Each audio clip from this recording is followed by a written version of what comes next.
Esta llamada se está grabando. Ya, muy bien. Buenas tardes, disculpe la tardanza. No te preocupes, hija.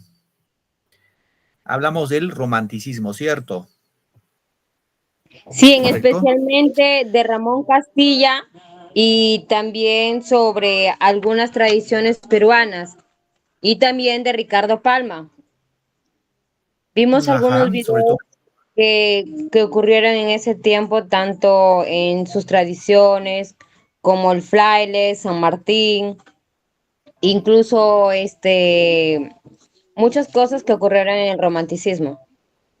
Muy bien, Jessica. Gracias, hija. Excelente. Nos has recordado un poco en forma panorámica del tema que hemos platicado en la clase pasada. Entonces, nuevamente, bienvenidos, queridos chicos. Carmen, Jessica, Jacqueline, Renata, Denier. Y todos los que están en clase. Bueno, hoy día vamos a continuar con el desarrollo de nuestro tema, entendido de que la próxima clase sí vamos a desarrollar un poco de razonamiento verbal. Y la próxima clase, ya saben ustedes, terminan este segundo bimestre, ya están avanzando, ya poquito, ya les queda pues prácticamente febrero termina el segundo bimestre, marzo, abril finish el grado, ¿no?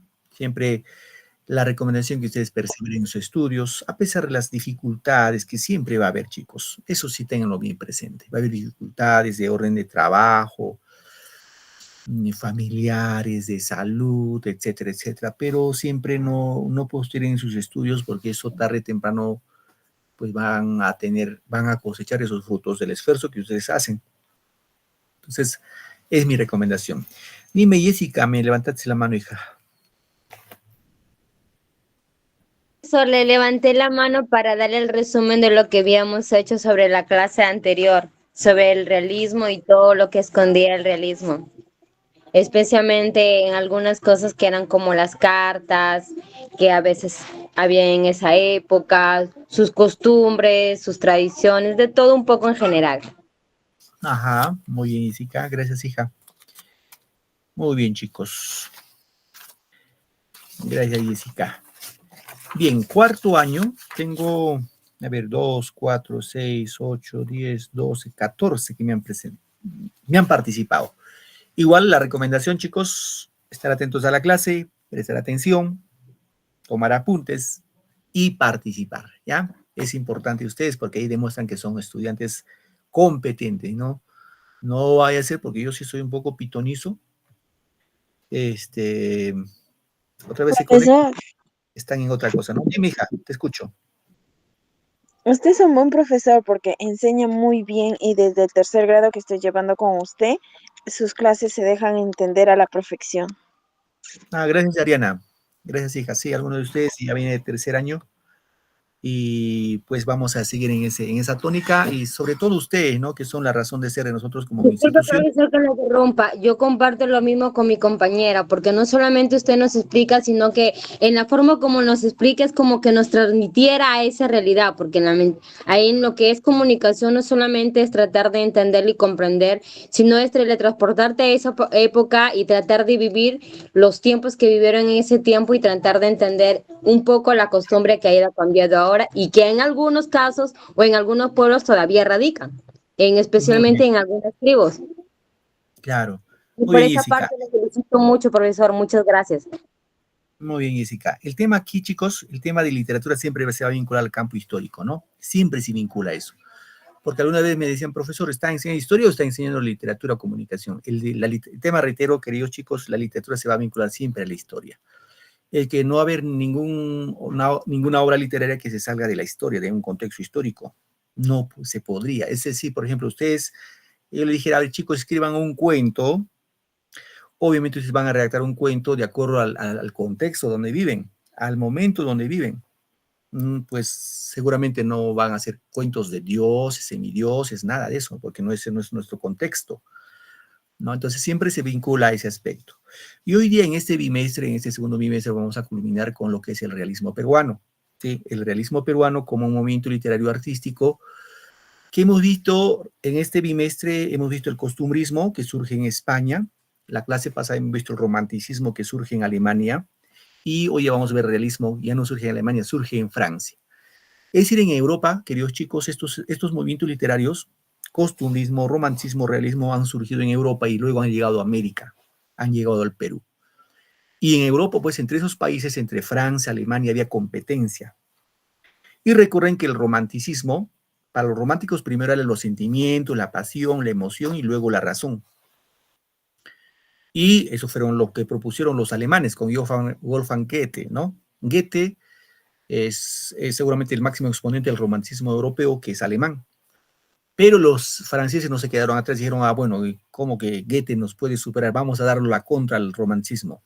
Y surge el realismo en Francia.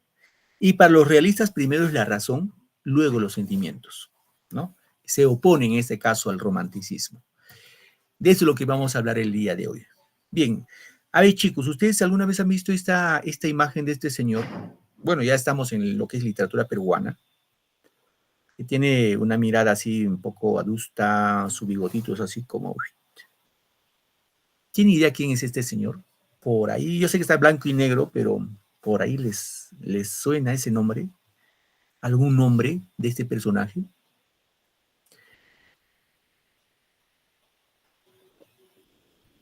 No tienen idea, chicos. Ya, yo les voy a ayudar, ¿ya? Este señor se llama Manuel González Prada, ¿ya? Manuel González Prada, ¿correcto? Este señor, Manuel González Prada, es el máximo exponente del realismo peruano, ¿sí? Ahora, ¿a qué etapa de la literatura peruana pertenece? Al realismo, no hay que olvidarnos, ¿ya? Así como Ricardo Palma y Carlos Augusto Salaverry pertenecen al romanticismo, en este caso, González Prada pertenece al realismo. Ahora acá dice, ¿qué observas en la imagen número 2? ¿Qué dice la imagen número 2? Que vengan árboles nuevos a dar flores nuevas y frutas nuevas. Los viejos a la tumba, los jóvenes a la obra. Ahí no me viene la pregunta, casi un poco reflexionamos. La pregunta es, ¿crees que esta frase en la actualidad podemos usarla? ¿Qué dicen, chicos? Los viejos a la tumba, los jóvenes a la obra. ¿Esa frase podemos usar en la actualidad? Sí. Ya, alguien dice, no, puede ser por ahí, sí, ya. Jessica, ¿qué dices tú? Creo que en parte observáramos un poco las tradiciones y costumbres de las personas más mayores, tendría mucho enriquecimiento y en sabiduría, porque creo que entre más pasen los años, más sabiduría adquiere la persona. Solamente que los jóvenes de ahora nos llevamos por la tecnología y nos creemos que lo sabemos todo con ganas de comernos al mundo, pero en realidad nos falta mucho más. Aunque también hay conclusiones en que a veces en parte familiar terminamos aprendiendo con los hijos, de todo un poco. Claro, muy bien. A ver, vamos a dejarle esta frase al último de la clase, ¿ya? Sí es cierto que en la actualidad podemos usar esta frase, los viejos a la tumba, los jóvenes a la obra. ¿Ya? Vamos a ver cómo enclava en nuestra actualidad. Bien, cuando hablamos del realismo, chicos, el realismo es igual a objetividad. Cuando dice objetividad, todo lo que se va a ver. Por eso su mismo nombre dice realismo. Es decir, los escritores realistas van a escribir de todo lo que acontece en la realidad, exento de fantasía, de imaginación, sino lo que van a observar. Hemos dicho que el realismo surge en Francia en el siglo XIX, ¿no? Y como definición vamos a indicar que es un movimiento literario que surge en Francia. No se olviden eso, chicos, como parte de nuestra cultura general. ¿Qué más? Es un movimiento literario que recoge las ideas científicas del siglo XIX, ¿sí? Como profesor de ideas científicas, ¿qué pasó en esa época? En el siglo XIX, recuerden que el realismo se apoya mucho a otro gran, bueno, pues no lo sé si es científico, pero él escribió un libro, El origen de las especies. Nos referimos a Charles Darwin. Charles Darwin decía de que el hombre proviene del mono. Seguramente han escuchado ustedes esa teoría, ¿no? De que nosotros provenimos del mono. De acuerdo a Darwin, hubo un proceso de hominización del mono, que era un cuadrúpedo, cuando decimos cuadrúpedo de 4 manos, De pronto este cuadrúpedo se puso, ya no era cuadrúpedo, era bípedo, o sea, de 2 pies. Obviamente no era erecto, es decir, no era medio erecto, casi medio, pero era de 2 patas. Y se dice que en función a eso, ese monito, ya que era bípedo, caminaba de 2 patas, empezó a desarrollar la mano, ¿no? Al desarrollar la mano dice que desarrolló el pensamiento. Y se convirtió, ya no, primero fue el monito, ¿no? El chango. Luego fue el Homo erectus, hombre erecto, de 2 patas. Al desarrollar la mano se convirtió en Homo sapiens, ¿sí? Es decir, el desarrollo de la mano desarrolla el pensamiento. El juego de las manos desarrolla el pensamiento, el conocimiento. Y Darwin decía de que pues ha sido ese proceso de dominación. Ahora pues no somos Homo sapiens, somos Homo sapiens sapiens, supuestamente. Bueno, son teorías que se apoyó mucho el realismo, ¿no? Y otro aspecto que se va a apoyar bastante el realismo es el tema del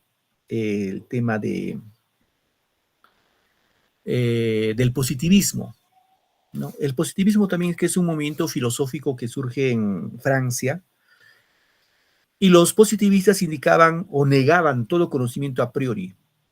¿Qué es un conocimiento a priori? Es un conocimiento que se adelanta como una hipótesis. Es decir, por ejemplo, mañana va a llover. Esa suposición es una hipótesis porque no estamos en una conjetura que puede llover o no puede llover. Entonces los positivistas se van a apoyar bastante en el tema del un conocimiento posterior, o sea, un conocimiento demostrado. ¿Ya, chicos? Bien, ahora en nuestro país, ¿qué se suscitaba en esa época? No, sino que mi celular se me murió. ¿Qué pasó, hija? Mi batería se me murió y estoy entrando con el correo de mi mamá. Ya, no te preocupes, hija. ¿Quién eres tú? Soy Ariana Ruiz. Ok, Arianita, no te preocupes, hija. Correcto, ya te tengo registrado por ese lado, no te preocupes. Muy bien. En nuestro país, el realismo, chicos, repito, va a surgir a finales de la guerra con Chile. ¿Ya? Repito, en el Perú, el realismo surge a fines de la guerra con Chile.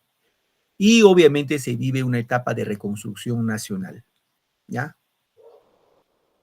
En el aspecto social vamos a encontrar acá una defensa de los escritores por el hombre indígena, por el campesino y por el obrero.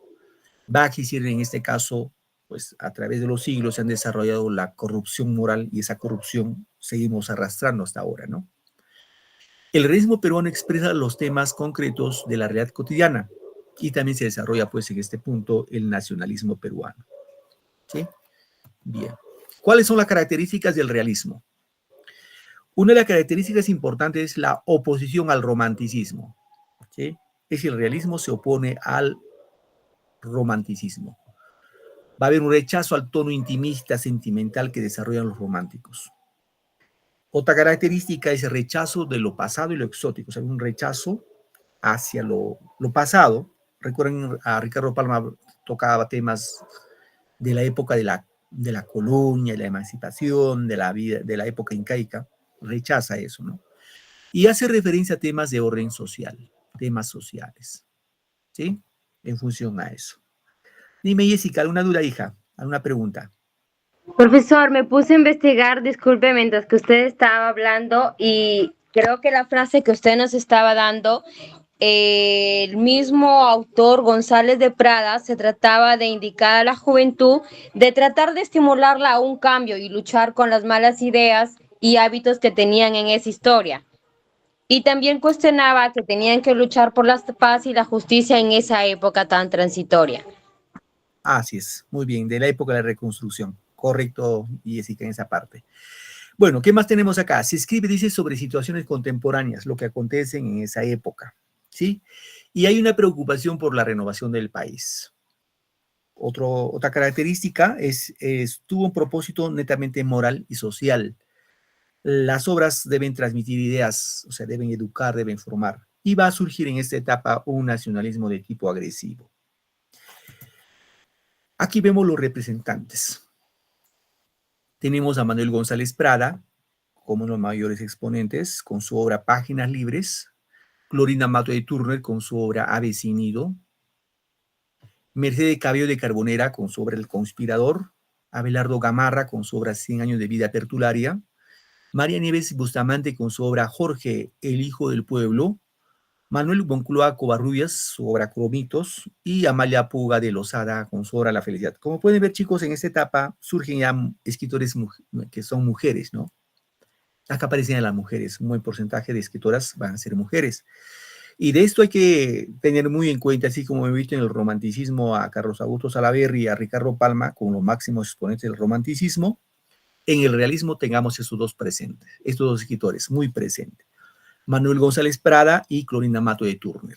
De esos dos vamos a estudiar el día de hoy en forma sucinta. Cuando hablamos de González Prada, lo llamaban muchos le decían el apóstol de la muerte, también lo decían el sibarita. Este personaje fue muy odiado por la gran mayoría de los peruanos y querido por muy pocos. ¿Y por qué serían profe? ¿Y por qué le tenían odio? Porque este señor les dijo sus verdades, sobre todo a los aristócratas limeños que no supieron defender en la guerra con Chile, nuestra soberanía nacional, ¿no? En este caso, a González Prada se le considera el padre del nuevo pensamiento social peruano, es decir, es el padre, el precursor del socialismo peruano. Fue el crítico, dice, más implacable de la derrota de la guerra del Pacífico. O sea, González Prada va a criticar a los gobernantes, los políticos, los militares. ¿Por qué el Perú perdió la guerra con Chile? ¿No? Ahora, no solamente escribió ensayos, también escribió poesía. Y en el campo de la poesía vamos a encontrar, pues, que es tierna y de gran fuerza expresiva, ¿no? Y en el campo literario es precursor del modernismo peruano. ¿Ya? He entendido que el modernismo, recuerden, queridos chicos, surge en Nicaragua, pero ya González Prada, con su poesía, desarrolla un tipo de poesía de tipo modernista. Ahora, en los ensayos, en los libros que ha escrito, vamos a encontrar sobre todo ensayos y poesías. En ensayos tenemos a Páginas Libres, Horas de Lucha, Bajo el Oprobio, Figuras y Figurones. Y en poesía tenemos a Exóticas, tenemos a Baladas Peruanas, tenemos a Minúsculas, Libertarias y Grafitos. Mi pregunta es, ¿la palabra página libre está bien escrito? La palabra páginas. No, profesora, es con G. Y la pregunta es, ¿por qué creen que lo ha escrito con profesor. J? ¿Por qué lo ha escrito con J? Porque depende, profesor, de la palabra que esté y su significado. Puede ser página o puede ser que tenga otro significado la palabra página libre. Por su significado. Muy bien. A ver, vamos en función a esto, ¿ya? El tema de González Prada fue un tema bastante curioso. Bueno, en mi caso, bueno, yo me recuerdo cuando llevaba este curso de literatura en el colegio, el profesor nos dijo que se había equivocado, que González Prada se equivocó, cometió un error. Bueno, yo por mis indagaciones, no cometió un error. González Prada era el hombre más culto del siglo XIX. Y siendo el hombre más culto, no se pudo haber equivocado en el título de su libro todavía. La pregunta es, ¿cuál fue el motivo, profesor? ¿No? Liz, ¿qué puedes opinar, hija? Liz Lucero. ¿Por qué está en inglés escrito, profesor? Ya, por ahí dice que está escrito en inglés. Ya. Ahora, le voy a explicar el motivo, ¿ya, chicos? ¿Saben por qué González Prada le escribió páginas con J? Porque él decía que nosotros los americanos o los hispanoamericanos no debemos obedecer a las normas que vienen de España. Ustedes saben que la RAE, la Real Academia de la Lengua Española, su sede está en España. Y ellos, o sea, la RAE, nos indican cómo debemos escribir, cómo debemos hablar, todo, las reglas de ortografía, todo lo demás. Y González Prada decía, pues, ¿por qué tenemos que obedecer a España? O sea, González Prada, en otros términos, era antihispanista. Él decía que nosotros, los hispanoamericanos, tengamos nuestra propia norma, nuestra propia regla.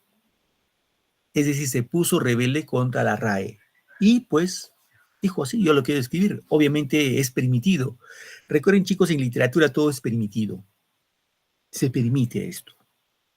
claro, pues puedes decir, no, qué raro que el escritor se haya equivocado en esto, ¿no? Parece un error muy grave, ¿no? Porque es el título de su libro, pero él quiso cambiarlo de esa manera. Él proponía, aparte de usar la J en reemplazo de la G, proponía, por ejemplo, usar la palabra hoy, que se escribe con H-O-Y. Él decía hoy con H-O-I, la I latina que llamamos. Lo quería proponer de esa En manera. pocas palabras, él lo hacía como forma de demostrarle al gobierno en ese momento que no estaba de acuerdo con sus estadísticas ni sus normas, con una Claro, forma de llevar a la contraria. así es como dar la contra. No estaba de acuerdo con lo que proponía la regla que estaban establecidos en ese momento, ¿no? Bien. Aquí vemos un poco de páginas libres. Ojo, páginas libres es un ensayo. Recuerden, el ensayo es cuando el autor propone un problema. En este caso, González Prada propuso un problema. ¿Cuál fue el problema? La guerra con Chile. ¿Sí? En esta obra, en páginas libres, igual en Horas de Lucha, González Prada va a dar discursos en varios lugares de Lima, como en el Teatro Politeama, en el Teatro Atenea, en el Teatro Olimpo, en la cual va a mostrar su postura, su política, por qué Perú perdió la guerra con Chile. ¿Sí? Aquí hay un pequeño fragmento de lo que dice González Prada en Páginas Libres. Este discurso se lo pronunció en el Teatro Politeama. Dice así: los que pisan el umbral de la vida se juntan hoy para dar una lección a los que se acercan a las puertas del sepulcro. La fiesta que presenciamos tiene mucho de patriotismo y algo de ironía. El niño quiere rescatar con el oro lo que el hombre no supo defender con el hierro. La mano brutal de Chile despedazó nuestra carne y machacó nuestros huesos. Pero los verdaderos vencedores, las armas del enemigo fueron nuestra ignorancia y nuestro espíritu de servidumbre. ¿Qué más? Que vengan árboles nuevos a dar flores nuevas, frutas nuevas, los viejos a la tumba, los jóvenes a la obra. Este es un discurso que, reitero, pronunció González Prada y fue leído por un escolar, un estudiante, cuando se hacía campaña prófondos para rescatar Tacna y Arica. Recuerdan ustedes, chicos, entre Tacna, que corresponde a Perú, y Arica, que corresponde a Chile, se hizo a manera de un plebiscito, o sea, como una encuesta. Entonces los de Tacna dijeron, pues nosotros, después de la guerra con Chile, me refiero, ¿eh? Después de la guerra con Chile, los de Tacna dijeron que querían pertenecer a Perú. Y los de Arica dijeron, no, nosotros queremos pertenecer a Chile. Así se definió entre Tacna y Arica. ¿Quién sabe que Tacna también se iba con Chile, no? Sino nuestro frontero decía con Moquegua, ya no con Tacna. Pero quedó así la historia. Ahora, en esta parte, queridos chicos, hay un detalle bastante interesante en la cual plantea González Prada, cuando dice, el fracaso, o sea, ¿por qué perdimos la guerra con Chile? Por esos dos motivos. Primero, nuestra ignorancia. Es decir, que recuerden, queridos chicos, ustedes que en la guerra con Chile, la guerra del Pacífico, ¿quiénes pusieron el pecho? ¿Quiénes salieron a defender nuestra soberanía? Sustancialmente fueron los Los soldados. ciertos soldados, pero campesinos obreros, que no tenían ninguna preparación militar. Tenía Simplemente, mucha fuerza de corazón para salvar nuestra tierra, profesor. claro, simplemente esos campesinos, esos obreros iban simplemente por ímpetu de defender nuestra soberanía nacional. Ahí viene el tema del pero. ¿Y qué pasaba con los grandes oligarcas? Bueno, disculpen, quizás acá hay algunos chicos de clase de Lima. Como decía González Prada, pues los limeños en la guerra con Chile se escondieron debajo de sus camas, se acobardaron. Y es más, la última batalla que se desarrolló fue la batalla de Miraflores, y quienes defendieron Lima fueron los provincianos. Y muchos de esos provincianos eran que se ha venido, por ejemplo, acá en Huaraz, hay una historia de un guaracino que se fue a defender a Miraflores a la batalla de Miraflores, y su hijo le siguió. Su hijo tenía 12, 14 años. Cuando vio que su papá lo abatieron, cuando su papá moría, él cogió el fusil y empezó a disparar a los chilenos. Igual murió ese niño. Igual los provincianos. Por ahí viene también el tema de los huanuqueños. Por ejemplo, los huanuqueños, los chilenos lo llaman. Por ahí se habrán escuchado ustedes a los huanuqueños le dicen Pata María. Incluso hay un grupo de Pata María. ¿Han escuchado? A los de Huánuco le dicen Pata María. ¿Por qué? Porque se dice en la guerra con Chile, las mujeres, o sea, las esposas de estos soldados, campesinos de Huánuco, a todos los habían tejido sus medias, sus ojotas hasta la rodilla de color amarillo. Entonces los chilenos cuando miraban decían, ahí vienen las patas amarillas. Y esas patas amarillas eran soldados que venían de Huánuco. Estos soldados, repito, queridos chicos, que eran obreros, campesinos, fueron a defender nuestra soberanía, pero no tenían ninguna preparación militar, no estaban preparados. Es más, antes que empiece la guerra, y eso seguramente ustedes ya lo, bueno, tienen como idea, un presidente, fíjense, ese es pues para reírnos, ¿no? No sé, reír o llorar. Pero este presidente se fue a Europa llevando dinero, oro, disque comprar armamentos. Pero ese sinvergüenza nunca regresó. Se quedó con todo el dinero, se quedó con todo el oro. No compró ni un fusil. Ese tipo de gobernantes hemos tenido en nuestro país, lamentablemente. Entonces, ¿cómo hubiéramos defendido nuestra soberanía? Entonces, por un lado dice González Prada que fracasamos por nuestra ignorancia y por otro lado por nuestro espíritu de servidumbre. Es decir, que nosotros los peruanos de alguna manera somos muy benevolentes, somos muy buenos. Y, profe, ¿cómo se demostró eso en la guerra con Chile? Por ejemplo, cuando Grau hundió los barcos chilenos y los chilenos ahí se ahogaban, pues era fácil, ¿no? Grau y fusilarlos en el mar, en el agua. Pero Grau lo que hizo es salvarlos, rescatarlos. Lo que hicieron lo contrario los chilenos. Los chilenos, pues, cuando Grau, su barco de Grau fue ya hundido, los mataron. Es decir, los otros acá nos demuestran, o el Perú se demuestra como un país que es muy generoso, ¿no? Muy Por eso, pacífico. ¿recuerdan cómo nos dicen los chilenos a nosotros, o los ecuatorianos? Tenemos nuestro apelativo. ¿Saben cómo nos dicen? Como profesor. Nosotros, por ejemplo, a los ecuatorianos le decimos monos. ¿Saben por qué le decimos monos? Se dice en la guerra del 41, 1941, los ecuatorianos se subían a los árboles y de los árboles disparaban a los peruanos, ¿no?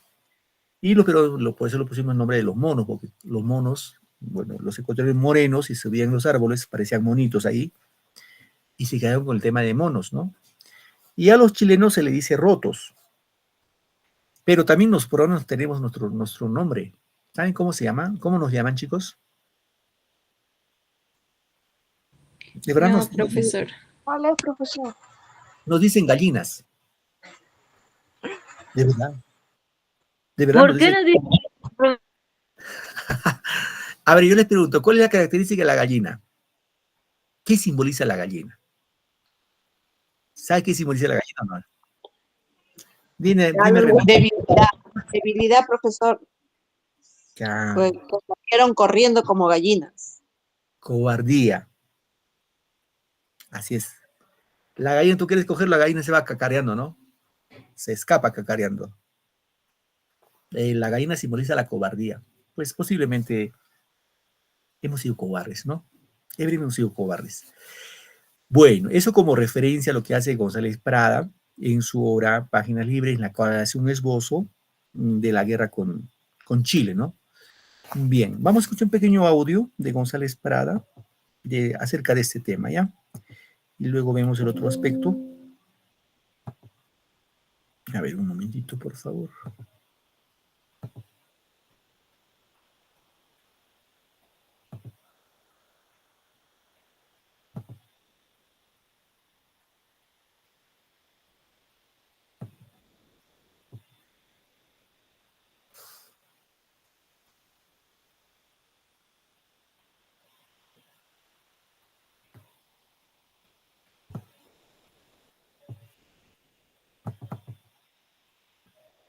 Discurso en el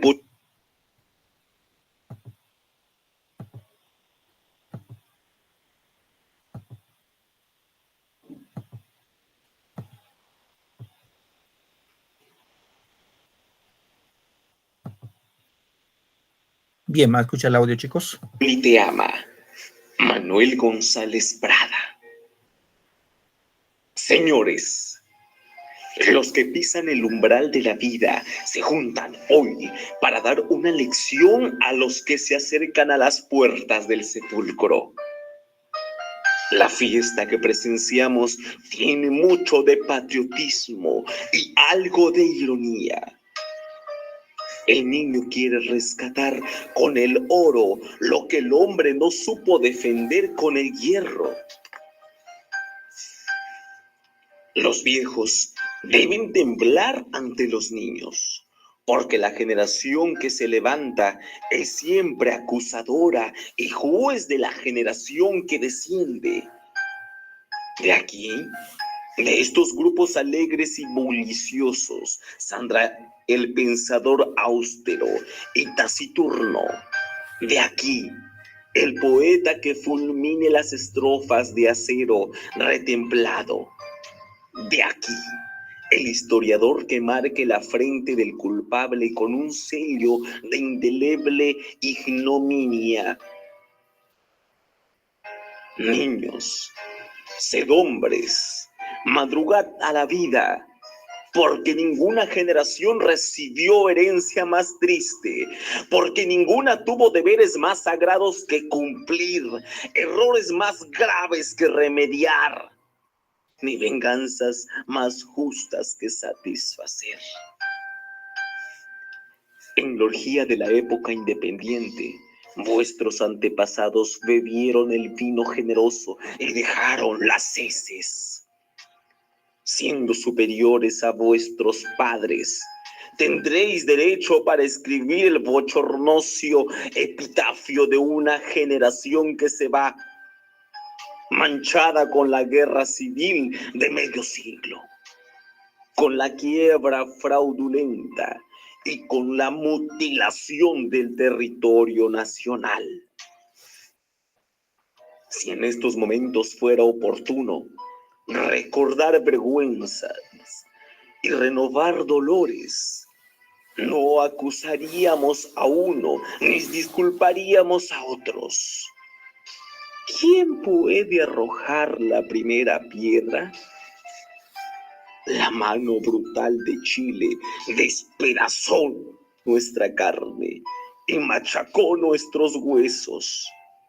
Pero los verdaderos vencedores, las armas del enemigo, fueron nuestra ignorancia y nuestro espíritu de servidumbre. Sin especialistas, o más bien dicho, con aficionados que presumían de omniscientes, vivimos de ensayo en ensayo. Ensayos de aficionados en diplomacia, ensayos de aficionados en economía política, ensayos de aficionados en legislación y hasta ensayos de aficionados en tácticas y estrategias. El Perú fue cuerpo vivo, expuesto sobre el mármol de un anfiteatro para sufrir las amputaciones de cirujanos que tenían ojos con cataratas seniles y manos con temblores de paralítico. Vimos al abogado dirigir la hacienda pública, al médico emprender obras de ingeniería, al teólogo fantasear sobre política interior, al marino decretar la administración de justicia, al comerciante mandar cuerpos de ejército. ¿Cuánto no vimos en esa fermentación tumultuosa de todas las mediocridades? En esas vertiginosas apariciones y desapariciones de figuras sin consistencia de hombre. En ese continuo cambio de papeles, en esa Babel, en fin, donde la ignorancia vanidosa y vocinglera se sobrepuso siempre al saber humilde y silencioso. Con las muchedumbres libres, aunque indisciplinadas, de la revolución, Francia marchó a la victoria. Muy bien, chicos, un pequeño fragmento de, en este caso, el discurso en el Politeama de Manuel González Prada. Bueno, al inicio de clase indicábamos la frase los viejos a la tumba, los jóvenes a la obra. Si esa frase todavía se puede usar en la actualidad. Y un poco reflexionamos esta partecita. Jessica, ¿qué puedes opinar tú al respecto? Claro, sí, eso se vio incluso en el Perú cuando quisimos tratar de darle el golpe de estado a ese presidente que duró pocos días. No me acuerdo bien cómo se llamaba el presidente, pero lo sacamos para que fue quien raspasó después de Vizcarra, cuando no estábamos de acuerdo a su forma o política que quería ensamblar, cuando en ese tiempo queríamos dar golpe de estado. Hubo muchas personas que murieron, pero al final lograron el objetivo. Y fue mayormente la juventud la que trató de prevalecer y rechazar las leyes del gobierno. Muy bien, gracias, hija. Correcto. Esta frase, lo que dijo González Prada, los viejos a la tumba, los jóvenes a la obra, no es literal, ¿ah? Ahí quiere decir no es que los viejos se vayan al cementerio a morirse y los jóvenes a la obra, no. Esta frase quiere decir que los viejos en la guerra con Chile tuvieron su oportunidad de demostrar y pues poner en adelante el heroísmo, el patriotismo peruano y salir victorioso de la guerra del Pacífico. Pero no lo hicieron. Entonces González Prada decía, los viejos a la tumba, es decir, los viejos se pongan a un costadito, a un ladito, y que los jóvenes asuman los cargos políticos, etcétera, etcétera. Profesor, disculpe que le interrumpa. Yo, por lo poco que entendí en el video que usted nos compartió, creo que para González de Prada veía a la juventud como una posibilidad de querer cambiar el idealismo que presentaba en esa historia, ya que nuestros antepasados se vendían a los enemigos con el miedo a querer confrontarlos y trataba de apaciguarlo, creer aplazamientos que en conclusión nos perjudicaban. Y entonces él veía eso como que perjudicaba mucho y creía que no dejaba nada bueno como herencia ni enseñanza de un idealismo correcto para defender nuestras leyes. De tanto lo que había luchado, incluso en el tiempo de Tupac Amaru, cuando hubo mucha confrontación y fue sus propios enemigos y también por parte de ellos de los indios que conllevaron a que no pudiéramos salir de todo eso. Entonces él creó que la juventud podía romper ese ciclo de hielo y poder cambiar y que nos vean al Perú de una manera muy distinta. Muy bien, está bien, Carmencita. Carmen Rosa, ¿alguna aportación de tu parte? Sí, profesor, bueno, decir algo más, pero decir más de lo que ya mi compañera habló, creo que no, ya lo dijo todo. Pero, profesor, sí. En el dicho, como usted dice, ¿no? Los viejos a la tumba y los jóvenes a la obra, sí, yo creo que hasta el día de hoy eso se puede, o sea, sí se lleva, porque realmente las personas mayores, o como usted lo dijo hace poco, cuando tuvimos la guerra con Chile, bueno, los viejos tuvieron la oportunidad, viejos que hoy en día ya están viejos, ¿no? Porque en el tiempo de la guerra pues eran jóvenes, pero no lo aprovecharon. Entonces, pero los jóvenes de hoy en día, profesor, sí, son jóvenes, ¿qué le digo? Que defienden realmente sus derechos, ¿no? Y lo defienden bien. Yo pienso, como persona mayor también que soy, y lo que he visto, pues sí, ese dicho sí se lo lleva también hasta nuestros días, ¿no? Eso es lo, profesor. Muy bien, gracias, Carmencita, gracias. Melcy Ramírez. No, profesor, soy Ariana.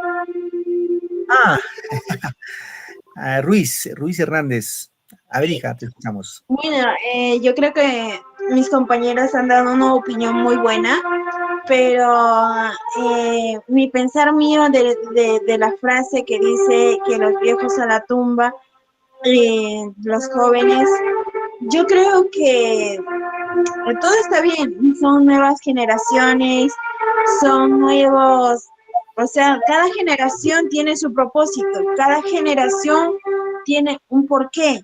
Quizás anteriormente nuestros antiguos eran una generación, como se dice, menos tecnológica, pero ahora la generación que se dice generación de cristal, porque a la verdad son generación de cristal. Anteriormente nosotros, bueno, en la generación donde estamos nosotros o de nuestros abuelitos era diferente, también la crianza y todo eso.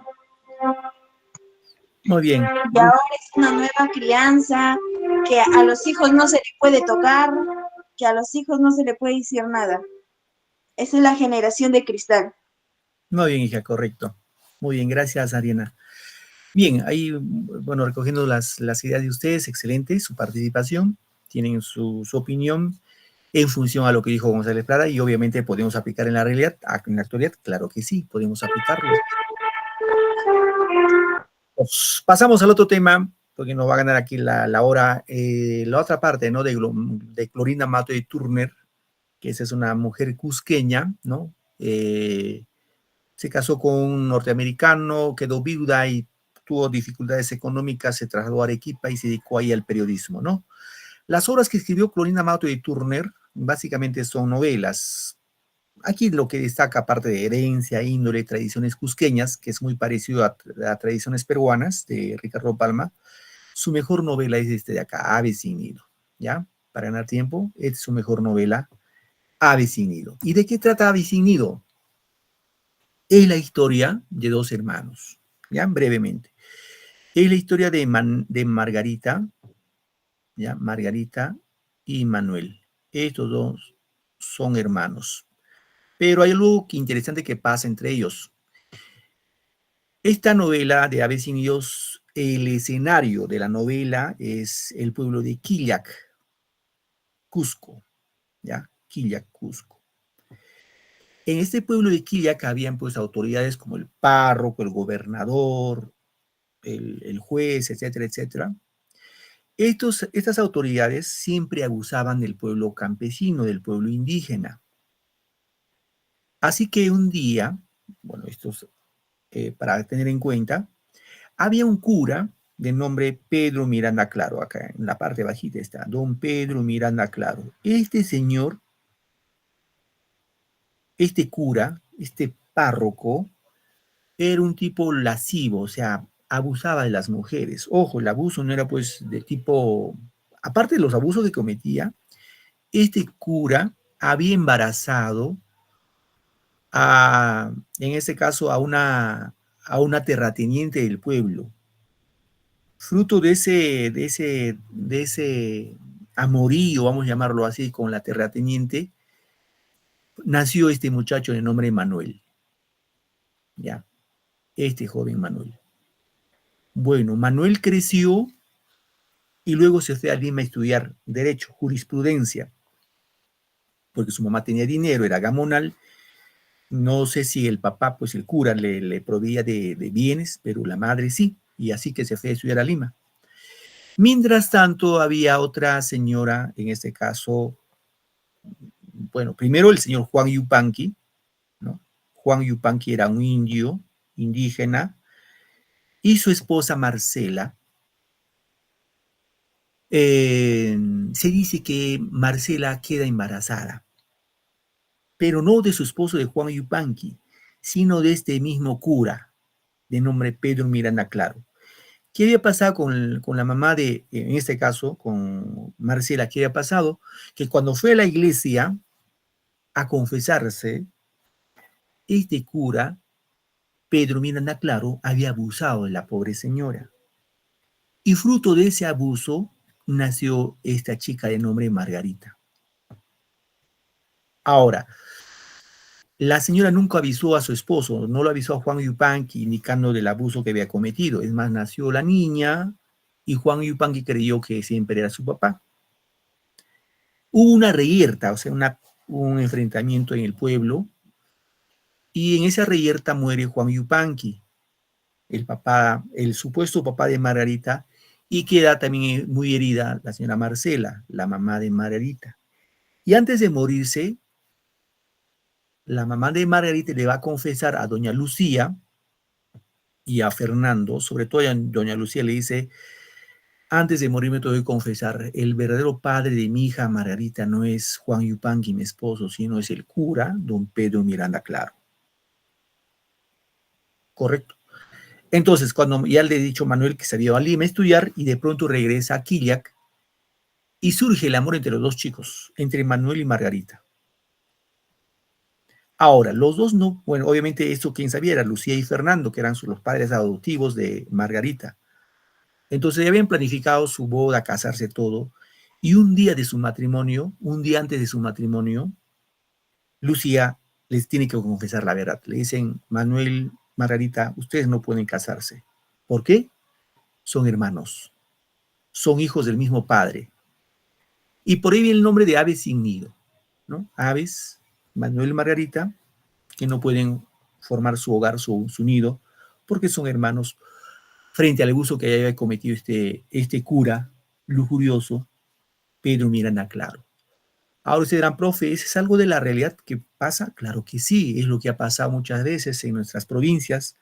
Las autoridades como gobernador, párroco, etcétera, etcétera, abusan de la gente humilde en desmedro, pues, de sus necesidades, etcétera, ¿no? Vamos a la manera de resumen brevemente, chicos, esta partecita ya definido, ¿ya? Para que tengan una idea más clarita de acerca de esta novela, que también es muy, muy bonito, muy interesante y que ustedes deben conocerlo. A ver, un momentito, por favor. Aves sin nido, de Clorinda Mato de Turner. La novela transcurre en un pueblo imaginario llamado Quillac, a finales del siglo XIX, a inicios de la República. En este pueblo, las actividades económicas que resaltaban era la minería y el comercio de lana de alpaca. Las autoridades, representadas por el gobernador y el cura, permitían abusos y humillaciones a los indígenas. El cura ordenaba que las mujeres deberían realizar la mita para la iglesia, donde la mayoría de ellas eran violadas. Y cuando alguien fallecía, el cura cobraba los derechos de entierro, y si el indio no tenía el dinero, le embargaban las cosechas hasta que puedan pagar la deuda más intereses. El gobernador permitía que los comerciantes laneros forzaran a los indios de maneras crueles a contraer deudas con el reparto anticipado. Es en este escenario que se desarrolla la historia. Marcela Yupanqui acude a la casa de Lucía Marín para pedirle ayuda, ya que estaba desesperada por el futuro de su esposo y sus dos hijas, pues llegaba el día en que tenían que pagar a los laneros y no tenían ninguna posibilidad de pago, ya que su cosecha fue embargada por el cura y su esposo, Juan Yupanqui, por más que trabajaba todo el día, solo recibía lo justo para sobrevivir. La bondadosa Lucía Marín era esposa de Fernando Marín y ellos habían llegado de la capital por negocios de su esposo en una mina. Ella promete ayudarla. Se le ocurre citar a las autoridades responsables. El cura Pascual Vargas, quien tenía fama de inmoral por tener relaciones con mujeres y acosar a las indígenas.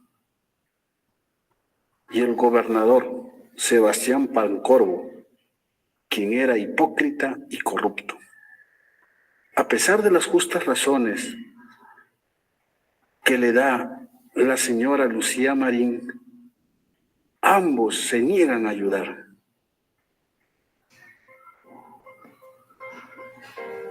Al llegar el día de pago, Lucía Marín pide ayuda a su esposo, Fernando Marín, quien tiene que acudir a la prefectura, pues ya los cobradores habían quitado a la hija pequeña de los Yupanqui.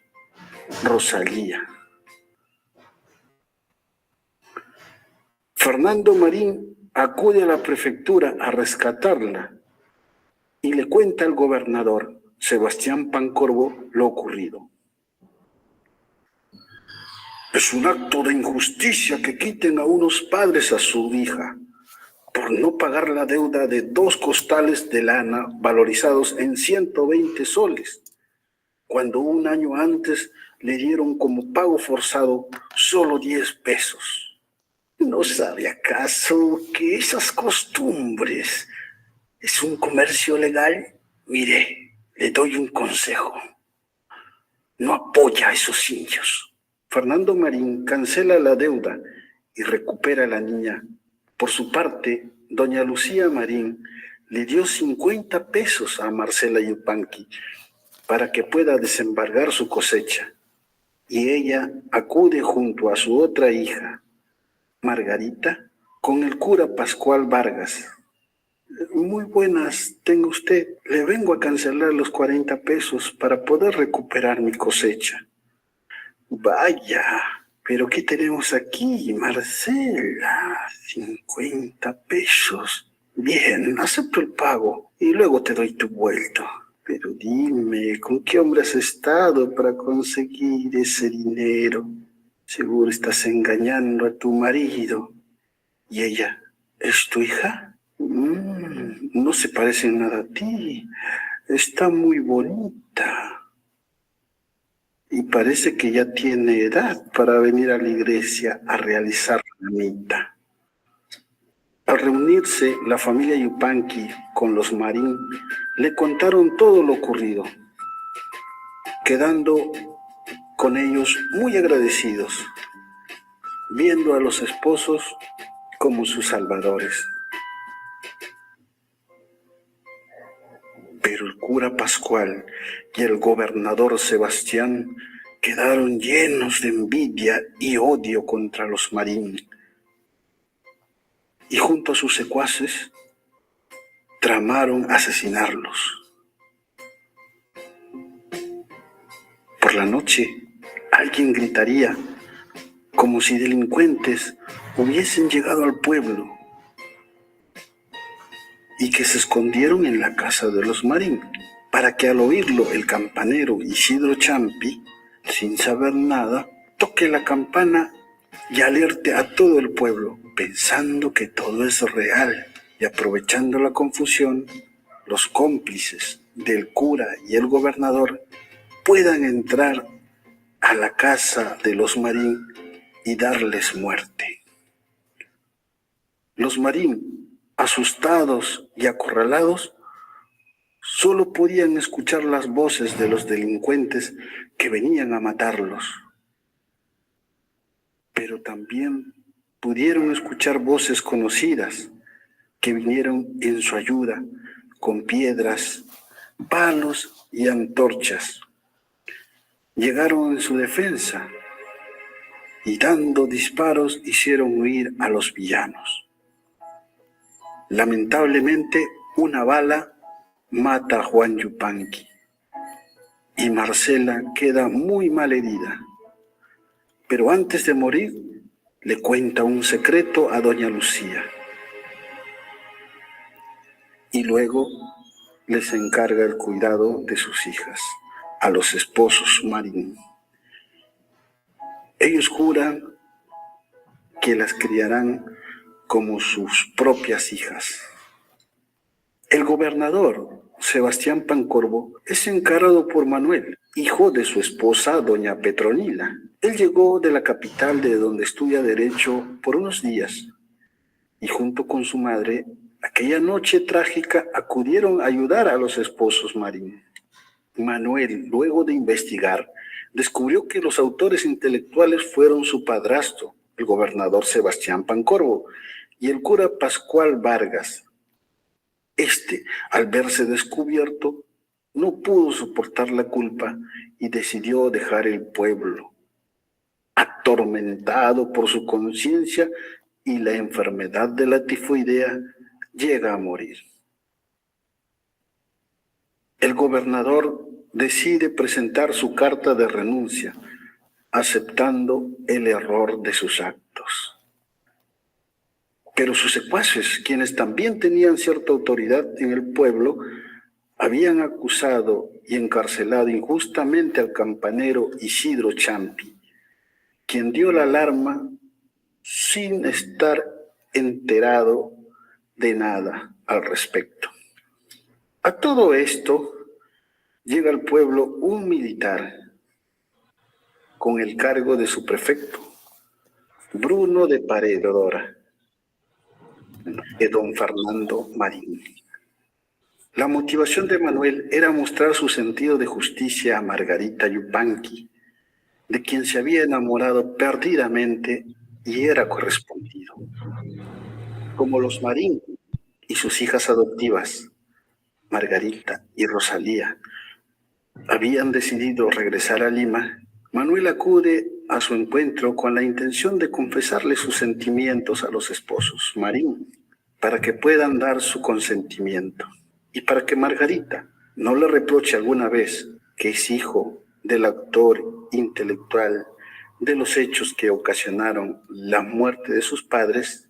Le confiesa que su verdadero padre es el anterior cura de Quillac, el obispo Pedro de Miranda y Claro, dejando atónitos a los esposos Marín, quienes se ven obligados a revelar el secreto que les dejó Marcela Yupanqui antes de morir, que en realidad el padre de Margarita es el obispo Pedro de Miranda y Claro. Los jóvenes enamorados quedan sumidos en la pena, ya que su amor nunca podrá ser. Muy bien, queridos chicos, nos ganó la hora. Gracias por su tiempo y su paciencia. Tienen otro curso. Que tengan bonito domingo y que les vaya súper esta semana. Nos vemos la próxima clase. Gracias, queridos muchachos. Gracias. Hasta luego, profesor. Hasta luego, profesor. Semana. Cuídese mucho. Nos vemos en la próxima clase. Sí, que tengas un buen fin de semana, profesor. Hasta luego. Gracias a todos. Igual a ustedes.